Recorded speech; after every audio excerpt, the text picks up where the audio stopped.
ఇక నాంపల్లి సిబిఐ కోర్టులో వైఎస్ జగన్ విచారణ ముగిసింది. దాదాపు అరగంట పాటు వైఎస్ జగన్ కోర్టులోనే ఉన్నారు. కోర్టు నుండి లోటస్ పాండ్ నివాసానికి వెళ్లారు. 6 ఏళ్ల తర్వాత జగన్ వ్యక్తిగతంగా ఇక నాంపల్లి సిబిఐ కోర్టుకు హాజరయ్యారు. సీఎం హోదాలో 2020 జనవరి 10న సిబిఐ కోర్టుకు హాజరయ్యారు వైఎస్ జగన్. 2013 సెప్టెంబర్ నుండి కూడా బెయిల్ పైనే ఉన్నారు.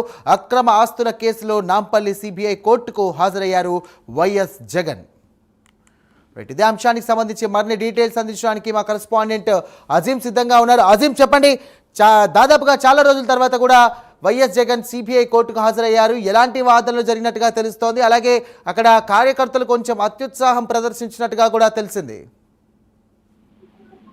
వైఎస్ జగన్ 6 ఏళ్ల తర్వాత ఏదైతే సిబిఐ కోర్టుకు హాజరయ్యారు, మనందరికీ తెలిసిందే అక్రమాస్తుల కేసులో జగన్ పై ఏదైతే ఆరోపణలు ఇప్పటికే దానికి సంబంధించి 11 కేసుల్లో కూడా ప్రాసిక్యూషన్ విషయం తెలిసింది. అయితే 2020 జనవరిలో చివరిసారిగా వైఎస్ జగన్మోహన్ రెడ్డి సీఎం హోదాలో ఏదైతే సిబిఐ కోర్టు ఏదైతే హాజరవ్వడం జరిగింది. అయితే అప్పుడు సీఎం అనుకున్న నేపథ్యంలో తన బిజీ షెడ్యూల్ నేపథ్యంలో కోర్టుకు తాను అప్పీల్ చేస్తున్న వ్యక్తిగతంగా తాను హాజరు కాలేని కానీ తన సంబంధించినటువంటి అడ్వకేట్స్ హాజరవుతారని చెప్పి కూడా ఏదైతే సో ఈ నేపథ్యంలో ఆ సమయంలో వైఎస్ జగన్ సీఎం ఉన్నటువంటి నేపథ్యంలో వ్యక్తిగత మినహాయింపు కూడా తెలుస్తుంది. కానీ ఇటీవలే ఏదైతే ఇప్పుడు జగన్ ప్రస్తుతానికి ఎమ్మెల్యేగా ఉన్నారు, సో ఎమ్మెల్యే ఉన్న నేపథ్యంలో ఖచ్చితంగా కోర్టుకు హాజరు కావాలని చెప్పి కూడా సిబిఐ కోర్టు ఏదైతే రేపటిలోకి హాజరు కావాలని చెప్పి కూడా గడిచింది. ఈ నేపథ్యంలో ఈ రోజు వచ్చి వైఎస్ జగన్ సిబిఐ కోర్టు ఏదైతే హాజరవ్వడం కూడా జరిగింది. జడ్జి ముందు హాజరై విచారణలో పూర్తి చేసిన కూడా రావడం జరిగింది. సో దీని తర్వాత వైఎస్ జగన్ లోటస్ పాండ్లో చేరుకున్నారు. సుమారు ½ అవుతుంది వైఎస్ జగన్ ఏదైతే లోటస్ పాండ్ నివాసంలో ఉన్నారు. So YS Jagan lunch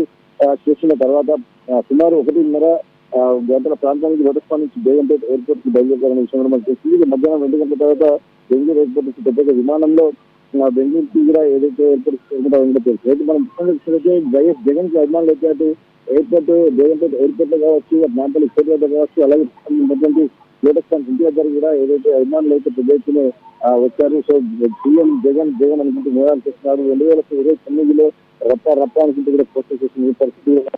overall అయితే పోలీసులు అయితే అందరినీ కంట్రోల్ చేసిన పరిస్థితి కనిపిస్తుంది. మరి కాసేపట్లో వైఎస్ జగన్ లోటస్ పాండ్ లోని నివాసం నుంచి బయలుదేరి నేరుగా బేగంపేట ఎయిర్పోర్ట్ కూడా వెళ్ళినట్టు మనకు తెలుస్తుంది. సో మధ్యాహ్నం 3 గంటలకు బెంగళూరుకి వైఎస్ జగన్మోహన్ రెడ్డి జరుగుతారు. సో మరొకసారి విచారణ ఎప్పుడు అనేది మాత్రం ఇంకా క్లారిటీ రావాల్సింది. సో మరొకసారి YS Jaganmohan Reddy CBI court ఎప్పుడు హాజరవుతారనేది చూడాల్సి ఉంటుంది. సో దీనికి సంబంధించిన వివరాలు మరి కాసేపట్లో కోర్టు నుంచి కూడా మనకు అఫీషియల్ గా వెలువడే అవకాశం ఉంటుంది. సో కొద్దిసేపట్లో జగన్ ఏదైతే లోటస్ పాండ్ లోని తన నివాసాన్ని లక్ష్యం చేసుకుని కొంచెం నేరుగా బేగంపేట ఎయిర్పోర్ట్ వెళ్తారు. బేగంపేట ఎయిర్పోర్ట్ నుంచి నేరుగా బెంగళూరు అయితే చేరుకుంటారు.